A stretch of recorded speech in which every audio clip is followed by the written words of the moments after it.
20 años dando clases, a veces en medio de la polémica, a veces también en la cima, nombres como el de Rolando Villazón, Leticia de Altamirano, María Catzaraba, Dante Alcalá, respaldan la trayectoria del maestro Gabriel Mijares, quien hoy nos abre las puertas de su casa para platicarnos cómo ve el escenario operístico en México, pero también de lo que lo ha llevado a forjar tantas generaciones de cantantes en un mundo tan difícil como es la ópera y de manera particular en nuestro país. Gabriel, muchas gracias. No, gracias a ti, Rafa. ¿Cómo estás? Muy contento de saludarte. Igualmente, y también muchas gracias. Intrigado. Platícanos, ¿cómo ves el escenario operístico en general en el mundo?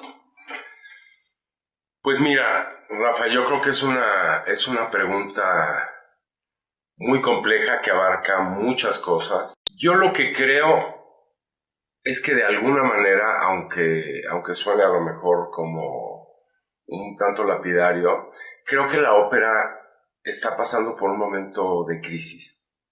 Por un momento de crisis, no por falta de público, no por falta de producciones y no por falta de gente alrededor de la ópera con interés en este arte, sino porque siento que la producción de cantantes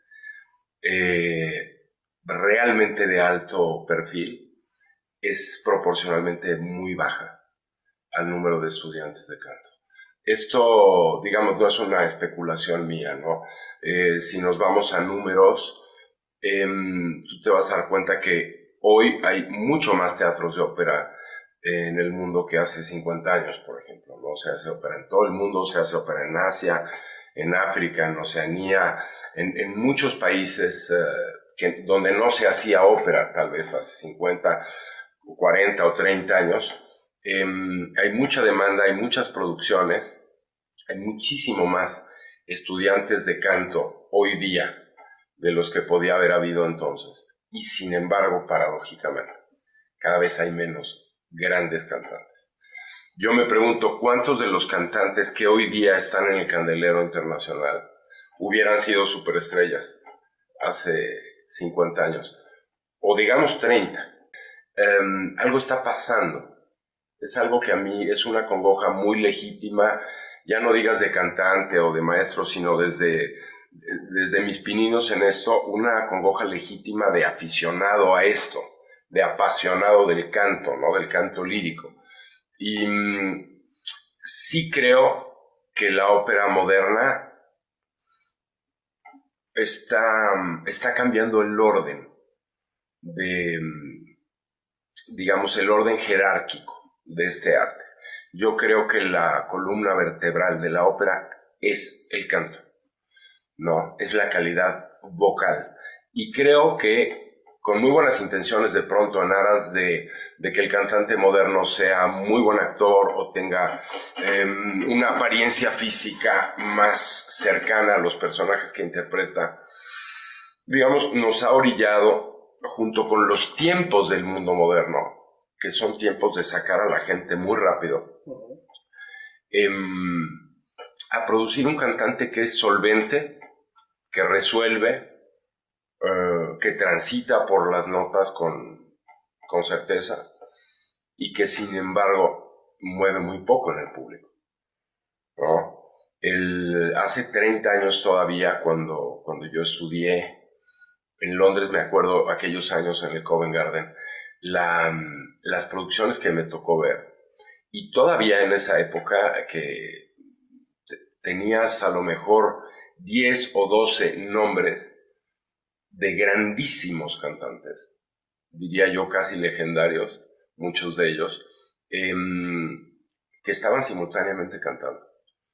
Es decir, estaba en su esplendor el Maestro Domingo, estaba Pavarotti, estaba Carreras, estaba Kraus, estaba John Vickers, estaba Bonisoli, estaba Aragal, es decir, por mencionarte algunos, ¿no? Luis Lima, en fin, había muchísima gente que eran grandísimos nombres. Entre sopranos tenías a Renata Scotto, a Mirella Freni, a Montserrat Caballé, a John Sutherland, a Leontyne Price, cantando al mismo tiempo, ¿no? Por mencionarte algunos, hay muchos más nombres, ¿no? Entonces eso permitía que los teatros, que todos los teatros grandes del mundo pudieran hacer producciones donde los tres principales, o los cinco en algunos de los casos de las grandes óperas verdianas, por ejemplo, ¿no? Donde necesitas un tenor, una soprano, una mezzo, un bajo y un barítono. Que los cinco fueran superestrellas. Y había con qué nutrir todos los teatros importantes del mundo con grandes nombres. Siento que eso ya no está pasando. Desde luego yo no digo que no haya grandísimos cantantes hoy día, pero son muy pocos comparativamente.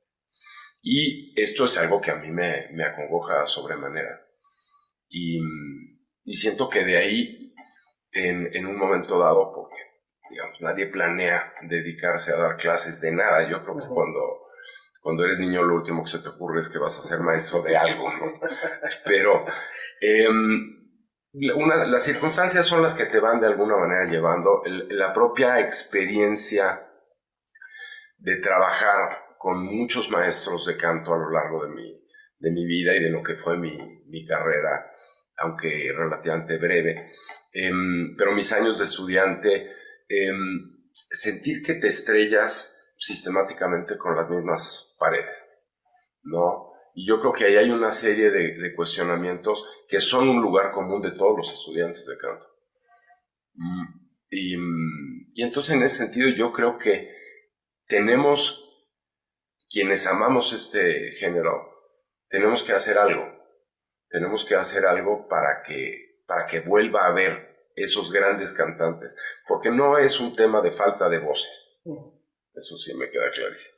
Me parece fundamental y aparte muy loable, habiendo estado en el escenario, cantando, interpretando, descubrir esto y, como bien refieres, después decir que no acabe aquí. Que entendí, supe dónde me estrellé y quiero cambiarlo. ¿Cómo definirías entonces tu técnica? ¿En qué es distinta a las demás técnicas? Bueno, es una pregunta compleja, pero yo creo que la piedra angular sí es que la hay, ¿no? Porque en ese sentido también quiero, sin caer en falsas modestias, yo creo que todos los que estamos aquí tenemos muy buenas intenciones, ¿no?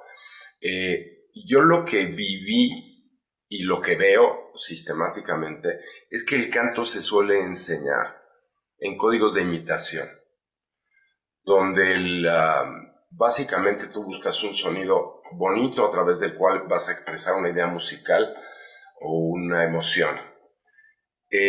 Yo creo y siempre tuve esa sensación desde estudiante que está errado el concepto de raíz, porque esto yo lo percibo equivalente a que un actor mientras actúa se estuviera viendo de reojo en un monitor a ver cómo está saliendo. Yo creo que es una manera que te desconecta automáticamente de la emoción. En ese sentido, yo creo que estos códigos de forma que hemos heredado de generación en generación, cuando que el canto lírico ya no es un referente de primera mano, como lo era antes, ¿no?